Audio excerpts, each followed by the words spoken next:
Merek multivitamin untuk anak usia 4 tahun yang halal apa, Bude? Ini adalah Dies_Winda. Apa alergi terhadap makanan tertentu pada anak-anak bisa hilang? Bu Syira Firmansyah, pendarahan uterus abnormal, gimana cara menanganinya, Bu? Waduh, aku sarankan Ibu Verlina Lu Mentut. Bu, KB alami gimana caranya? Hitung Tati Maria. Penanganan gusi atau gigi yang bengkak karena terinfeksi. Reni Kusuma Dewi. Halo Ibu, mau tanya suplemen pencernaan.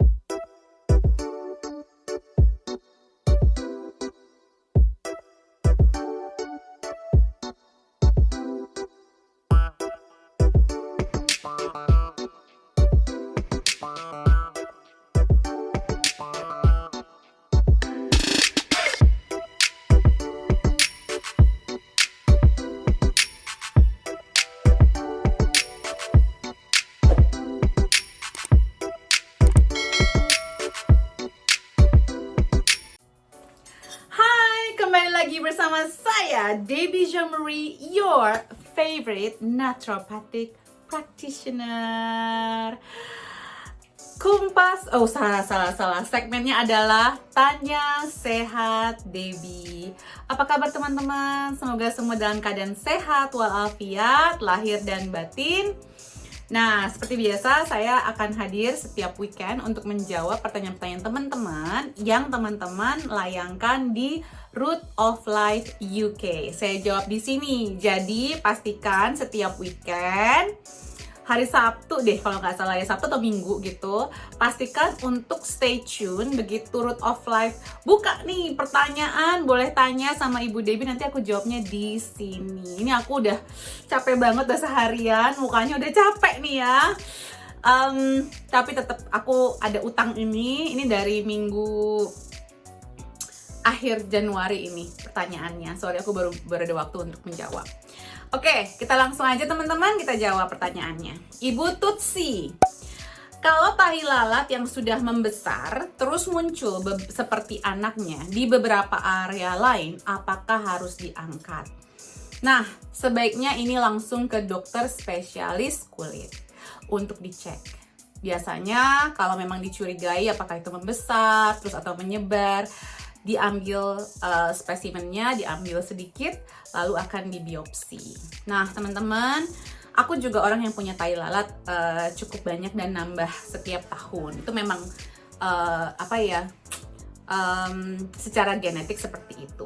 Nah, teman-teman, sebenarnya gini, kita tuh takut nih, soalnya sudah ada beberapa, kalau nggak salah tahun lalu ya, ada selebgram yang terkena melanoma.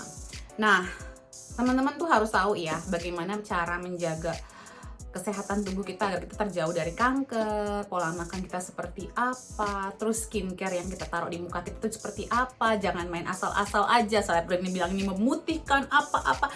Jangan teman-teman, karena kalau sudah jadi penyakit lebih mahal dari kita mau memutihkan kulit atau mempercantik kulit ikut-ikutan yang ini yang itu. Kemarin kan udah ada kasus ya, sampai seorang dokter yang pengen mengedukasi saja terjerat kasus. Ini tuh segitu kuatnya dan segitu kencengnya uang di skincare dan makeup industry. Ya teman-teman, aku ingetin aja dari sisi naturopati. Mungkin nanti kapan-kapan saya bikin video khusus untuk makeup saya. Nih saya makeup lagi capek banget nih, udah nih alis udah saya tambahin segala macam kan, memang udah malam ini di sini ya. Tadi saya dari pagi udah beraktivitas, udah konsultasi dan lain-lain, dan saya harus jaga anak saya dulu, jadi muka saya diuut-uut sama anak saya. Tapi saya selalu berpikir begini ya, sekeren-kerennya apapun, jago-jagonya orang bermakeup, kondisi perut kita yang bagus, pencernaan kita yang bagus, nutrisi kita yang bagus akan terpancar lewat kulitnya. Nggak usah neko-neko, nggak usah macam-macam, karena at the end of the day, health is beauty. Oke? Jadi ini harus dicek ke dokter spesialis kulit ya Bu ya. Kalau bisa, kalau sudah ada penambahan, sebaiknya sambil langsung dirubah pola makannya jadi yang segar-segar, yang sehat-sehat. Berikutnya dari Safety Maria, penanganan gusi atau gigi yang bengkak karena terinfeksi. Nah, gini ya, kita sebenarnya lagi akan ada bulan ini nih, bulan Februari akan ada webinar khusus yang membahas soal kesehatan mulut dan gigi. Kalau Ibu Syafti datang aja nih Bu, tapi kalau untuk saat ini kita harus melihat dulu nih, gusinya kenapa sampai bisa terinfeksi. Harus dicari akarnya. Yang paling awal adalah higienis giginya yang tidak terawat. Jadi pola makannya juga seperti apa. Sikat gigi 2 kali sehari itu udah kewajiban. Nggak pakai alasan apapun. Saya mau pulang jam berapa, dalam kondisi secapek apapun, saya pasti akan sikat gigi. Anak saya pun saya lakukan sama dari sekarang. Kumur-kumur dengan air garam itu akan membantu, karena air garam itu air garam alami ya, garam laut atau garam Himalaya, bukan garam meja ya. Itu karena disinfektan, itu juga ada antivirus, ada antibakterinya juga, dan harus rutin. Oil pulling juga membantu. Kalau sudah ada infeksi, saya akan menggunakan oil of oregano atau clove oil, essential oil ya. Terus juga perubahan pola makannya dan vitamin C-nya harus dioptimalkan. Nanti saya akan bikin video ya gimana cara mengecek vitamin C tanpa harus ke lab. Emang nggak ada di lab sih, ya. Itu sih saran saya ya, dan pola makannya harus diperhatikan. Jangan makan yang manis-manis. Makanan manis-manis itu akan membuat bakteri yang memang menempel di gigi kita itu akan membuat dia semakin banyak dan makin menempel di gusi kita dan membuat infeksi. Ingat, mulut kita ini penuh dengan bakteri ya teman-teman. Berikutnya dari Ibu Reni Kusuma Dewi. Halo Ibu, mau tanya suplemen pencernaan untuk anak 4 tahun. Nah, ini menandakan Ibu Reni kurang paham soal naturopati. Maksudnya suplemen pencernaan anak 4 tahun ini, pencernaan itu masalahnya banyak. Pencernaan apa nih? Masalah anaknya apa? Mungkin nanti minggu depan tanya lagi. Suplemen pencernaan, masalah di anaknya pencernaannya apa nih Bu? Anak 4 tahun suplemen pencernaan. Aku kurang paham. Untuk apa nih, anaknya kenapa masalah pencernaannya, karena bisa beda-beda protokolnya ya. Tapi yang pasti sih probiotik itu bagus sekali buat pencernaan. Oke? Lanjut adalah dari Zak_Ia 2019. Bu, anak saya umur 9 tahun punya keluhan testisnya kadang turun, kadang-kadang nggak turun. Bagaimana? Nah, ini anak umur 9 tahun ada beberapa hal nih Bu, kalau sampai turun dan kadang nggak turun. 1, pola makannya seperti apa. 2, olahraganya seperti apa. 3, emosinya seperti apa. Cairan juga harus diperhatikan. Ini pola makannya banyak yang makanan olahan atau banyakan yang seger, karena itu pengaruh banget. Terus juga olahraganya seperti apa, aktif nggak anaknya, emosinya seperti apa, harus diperhatikan nih. Kadang-kadang turun, kadang nggak turun tuh kenapa, pas kapan, harus diperhatikan lagi Bu. Terus juga aku sarankan untuk rajin-rajin Epsom salt bath, olahraganya harus rutin, pola makannya harus tingkatkan. Terus juga ditanya kalau memang ada emosi-emosi yang tidak tersalurkan ya. Kurang lebih sih itu dulu sih Bu kalau dari sisi naturopati ya, unless kita memang melihat dari riwayat kesehatan pribadinya. Berikutnya adalah Dies_Winda. Apa alergi terhadap makanan tertentu pada anak-anak bisa hilang?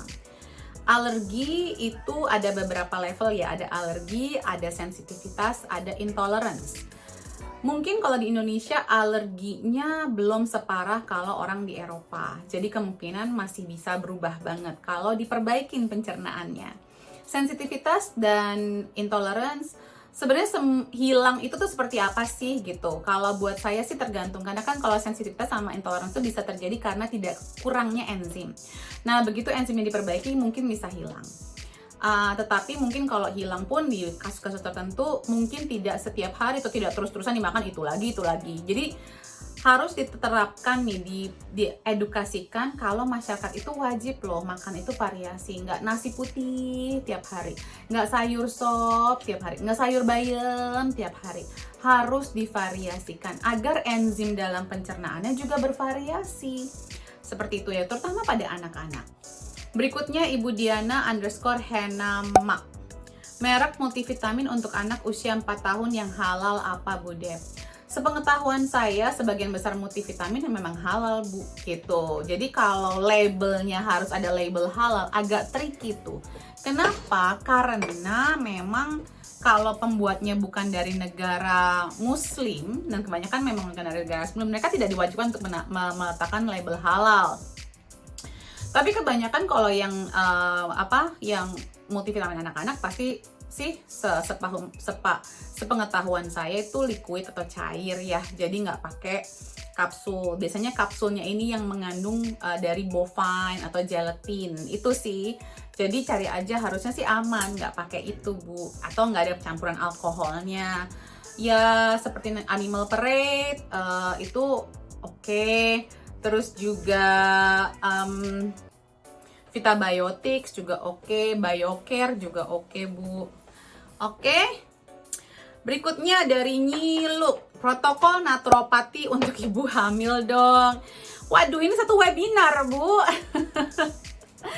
Maksudnya protokol apanya nih? Protokol vitaminnya kah? Suplemennya kah? Protokol apanya? Makannya kah? Protokol penyakit-penyakitnya kah? Banyak nih protokol naturopati ibu hamil tuh. Kalau di webinarnya naturopati, webinarnya Sekolah Ibu Sehat Alami, bagian ibu hamil tuh kita bahas dari asupan makannya, suplemennya, kalau sakit gimana penanganannya, masalah-masalah apa yang bisa terjadi sama ibu hamil, gimana penanganannya. Ini protokolnya apa nih? Protokol ibu hamil banyak banget Bu. Tapi kalau yang bisa saya share adalah mungkin suplementasi aja deh nih. Ada prenatal multivitamin, prenatal probiotics, ada prenatal DHA, magnesium, vitamin C, vitamin D. Itu yang standar biasanya saya kasih. Nah, kalau ada kekurangan dari hasil tes pas lagi hamil, itu kita kejar. Kita cari juga, kita bisa tambahkan juga. Berikutnya dari Ibu Verlina Lumentut. Bu, KB alami gimana caranya? Hitung tanggal. Hitung tanggal atau dikeluarkan spermanya di luar. Ada beberapa sih sebenarnya herbal yang bisa digunakan sebagai KB alami. Untuk saya sih sukses-sukses aja so far. Seperti ada biji pepaya mungkin. Tapi yang aman sih itu ya Bu, dikeluarin di luar spermanya atau menghitung tanggal. Oke. Nanti saya bikin deh ke webinar khusus untuk ini. Itu sih KB alami yang paling masuk akal sih itu ya. Kalau yang lain-lain soalnya ini masih membutuhkan penelitian. Nanti kalau saya sampaikan di sini nanti saya dituntut. Bukti penelitian ilmiahnya mana? Oke, Ibu Syira Firmansyah, pendarahan uterus abnormal, gimana cara menanganinya Bu? Waduh, aku sarankan Ibu konsul pribadi sama saya, daftar ke info.rootoflife@gmail.com. Karena ini kita harus tahu kenapa sampai ada pendarahan uterus. Apa penyebabnya? Nah, berdasarkan akar masalahnya ini bisa berbeda-beda nih Bu. Apakah stres? Bisa jadi ya stres ya. Apakah ada ketidakseimbangan hormon, gangguan hormon selama pregnancy tuh atau selama kehamilan tuh agak serius. Dan umurnya berapa nih kehamilan di umur keberapa nih umur kehamilannya. Kurangin stres. Makanya kalau di kelas kehamilan itu saya selalu bilang ibu hamil selalulah mintalah diperlakukan seperti ratu. Dan semua masalah suami-suami kalau ada istrinya lagi hamil jangan dikasih masalah sama sekali istrinya. Terus bed rest itu yang pertama, perbanyak asupan cairan, air putih, perbanyak EFT kalau memang itu adalah stres, ketakutan atau apapun. Apalagi di tengah-tengah pandemi ya teman-teman, mungkin nggak ngerasa stres tapi sebenarnya stres. Harus dipahamin loh, itu ada perbedaan yang jauh banget. Terus juga asupan makanannya, suplementasi tadi sudah sebut ya sebelumnya, coba dicek jawaban saya sebelumnya. Semoga membantu Bu. Ini sih kalau buat saya harus ditanganin personal ya, individual. Berikutnya dari Nabian Pasa, apa kurang makan bisa membuat kepala nyeri? Harusnya enggak sih, kurang nutrisi mungkin bisa membuat kepala nyeri. Kurang minum air putih bisa membuat kepala nyeri, definitely. Jadi bukan kurang makan tapi kurang minum air putih, kurang cairan lebih tepatnya. Terus juga kurang zat besi, anemia, itu bisa menjadi. Kurang B2 juga bisa menyebabkan kepala nyeri. Kurang magnesium juga bisa menyebabkan kepala nyeri, Bu. Jadi bukan kurang makannya, tetapi kurang nutrisi di makanannya. Mungkin itu jawaban yang lebih oke. Sorry. Siap, kalau begitu sudah selesai jawaban semua di bawah 15 menit. Tunggu jawaban saya di minggu depan. Semoga bermanfaat. Aku doakan teman-teman semua, teman sehat Debbie selalu dalam keadaan sehat, bahagia, dan tentunya terus mau belajar untuk lebih sehat lagi ala naturopati. Salam sehat selalu, take care, jangan lupa di share, di subscribe, di komen, oke? Support YouTube channel ini, semoga kita terus bisa membantu teman-teman untuk sehat lebih alami. Take care, bye.